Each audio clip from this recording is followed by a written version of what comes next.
hindi po, palakpakan natin ng Lord yung pinaka-best natin. Hallelujah! Sa bawat isa po, sige, I'm giving you 5 seconds to breathe. Kaya sarap po magpuri. Isa pa. Iba po talaga kapag tayo ay nakalugmok. Sa English, nakasoak sa presensya ng Panginoon. Kaya sarap-sarap po ng ganitong pakiramdam. Hindi lang pakiramdam, yung ating spirit is being strengthened. So magandang umaga po sa bawat isa. Muli, why don't you greet the person seated beside you? Hello? Hello, worship team! Anyong nga sa'yo. Ngayong umaga po, nais kong i-welcome po. Ito'y mga bisita po ni Mama Ara at saka ni Sir Rob. I-welcome po natin si Sir Fred Medina. Siya po ay from Tagalangit. Good morning, sir! At saka po si Sir Jason at si Ma'am Anna May. They're from Batangas City. Hello, sir! Hello, ma'am! Welcome po sa Jesus Flock Batangas Church. Nakikita niyo po ba ang ating Ipakita niyo nga, Misho team. Say hello! yan po tayo ngayon, full house po tayo. So praise the Lord. Tayo po ay mag-proceed na sa ating announcement. Ako po ay overwhelmed pa eh. Nangangatal pa po ang aking ang aking puso. Kaya sarap po magpuri sa Panginoon. So ito po ang ating mga kaganapan this week. Tayo po ay nagkaroon ng Vacation Bible School. I think ito na po ang ating day 3, tama pala kalagay. June 15, Saturday, ito po ay naganap pa rin sa ating Barangay Anilaw, Hope Garden, Thriving in God's Care. So salamat sa ating mga magigiting na teachers. Tayo naman po yung mga volunteers kahapon. Please, we want to acknowledge you. Atin naman po silang palakpakan. At saka yung mga behind na tumutulong, mga hindi natin nakikita. Salamat po sa bawat isa. Sa mga hindi po ako aware kung sino ang mga kasama dito.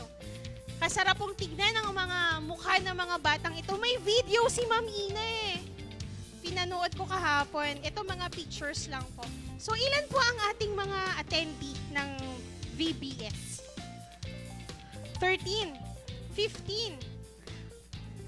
Yung iba may sakit, hindi nakadalo. Pero marami po ang mga batang yan.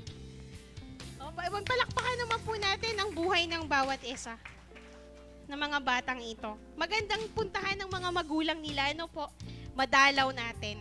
Tama po ba? So yan po ang kaganapan ng ating VBS. Next naman pong announcement natin ay pagpapasalamat. Thank you for those who donated to our church. So si Kuya John Paul po, nag-donate siya ng 1 galong pintura. Sa pa, Kuya! Treasure. At saka ang ating mahal na Nanay Selly. Siya ay nagbigay ng 15,000 para sa garahe cement. Kasi nahihirapan si Nanay lumakad. So pinasamento na niya. O, di ba? Ginawa niya ng solusyon yung Nanay, marami pong salamat.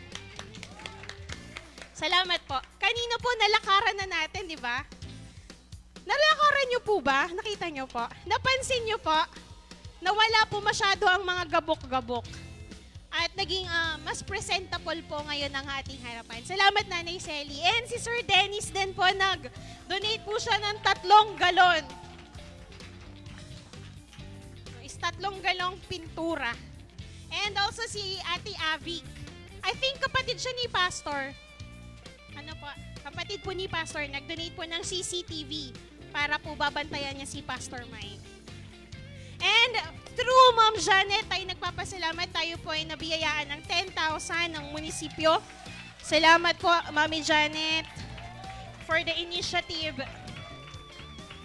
Okay, ano pa ba ang ating ipapagpasalamat, media team? Meron pa, di ba? Si Kuya Andy, gusto ko siyang pasalamatan. Kuya Andy, salamat for extending, yun. Extending. Salamat sa pagtulong this week sa renovation ng church. Okay. Next po ay ito pa po yung mga kinakailangan ng ating church. Pero bakit ba, Ate Veb, may mga kailangan pa ang church? Kasi po, nababatid po natin, may kinukulang, may discrepancy po yung ating monthly na binibigay for our lot building. Diba? Dapat po ang ating naibabayad ay 90,000. So instead po na nagagamit natin ito para bilhin ng mga bagay na to or ma-renovate, tayo po ay doon natin inilalaan lahat para mabuo yung 90,000. Kaya po, tayo ay may ganitong pangangailangan. Para lang po malinaw sa bawat isa. So nangangailangan pa po tayo ng refrigerator, frigidaire. No, isa-isa lang ba? Okay. So kung meron po dito gusto ng bagong ref, no, iniisip mo, parang gusto ko nang palitan yung ref ko Parang dapat ibigay ko na to sa church. Paki-chat na lamang po ako kung gusto nyo pong bumili ng bagong ref para yung bagong may kwento ko, wag na lang. No? So next po, 2 pieces na 43 inches Smart TV. Kailangan po ng school natin ng TV, ito po ay requirement. So hindi po ito dahil gusto lang ng church or ng school. Ito po ay requirement. Ano po? And 10 pieces na armchair. Ano po ba itong armchair? Okay, 10 pirasong armchair. Okay? I-demo ko po ba? Basta yung may ganun daw. Okay. And next is additional CCTV bulbs. So, meron ng isa kanina from Ate Vic. So, kailangan pa po natin ng additional. Ilan pa po ba ang needed? 5 pa? No? I think ang mga CCTV, nagre-range siya sa 1, 2, 1, 3. Maganda na yun. 360 na, umiikot pa. Diba? Sino gusto na may ganun dito sa church? Mino-monitor natin. Na-excite ako Another po is other construction materials. So, meron po tayong preparation for bayanihan this July. So, kapag bayanihan, ito'y tulong-tulong tayo. Ulit ano po? Wala po itong kasamang, wag na yan! Okay. So, nawa po'y narinig ng bawat isa. Narinig niyo po ba ako? And ako po ay maghihintay ng inyong personal message. Okay po? Aasahan ko po ba na may ma-receive akong personal message? Ay, ang aking pong number ay 0929-324-7579. Okay. Ano pong next nating announcement? GCash po yun. Paki-send na lang. Sabi dito, gawing asal ang pagdadasal. Ako po ay nare-review kasi hindi ako maka-attend pa. No? Pero meron po tayong prayer meeting. Ito po ay nagaganap tuwing Biyernes, 5 p.m. So, sino po ang nandito last Friday? Meron po atang pagulay na gata? Bilo-bilo? No? Sabi ni Jury sa akin, I ate a very colorful food.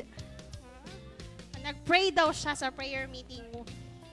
Makulay. So, salamat. I think Arhenos po, I don't know. Ate Do. Asa sa Ate Do? Where is she? Okay. Salamat sa ating mga kapatid na nagbibigay ng merienda kapag prayer meeting. Wala na ba, Medyo Team? No more? Siyempre dahil po, especially itong batang ito sa akin, batiin naman po natin siya si Kuya Tad. Happy birthday, Kuya Tad! Ise-segue ko ng isa.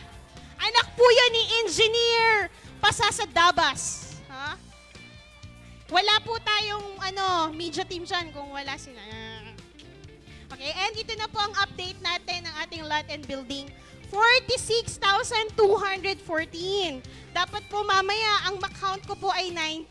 So, ire-report ko po sa inyo kung magkano po ang ating marireach later pag nag-count kami ni Ma'am Nedge ng ating tithes and offering po.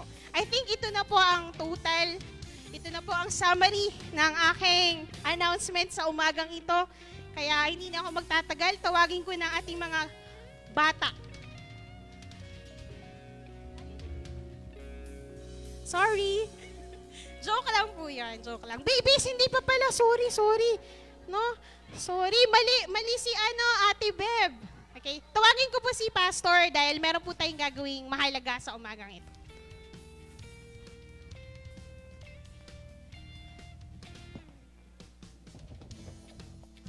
magpapa-offering na ako agad. Hindi, joke lang.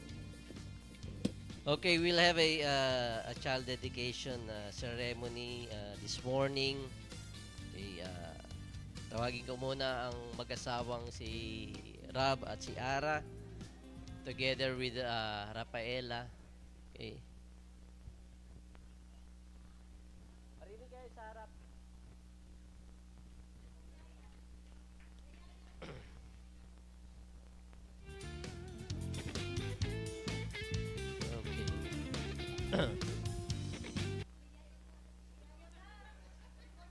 Oh.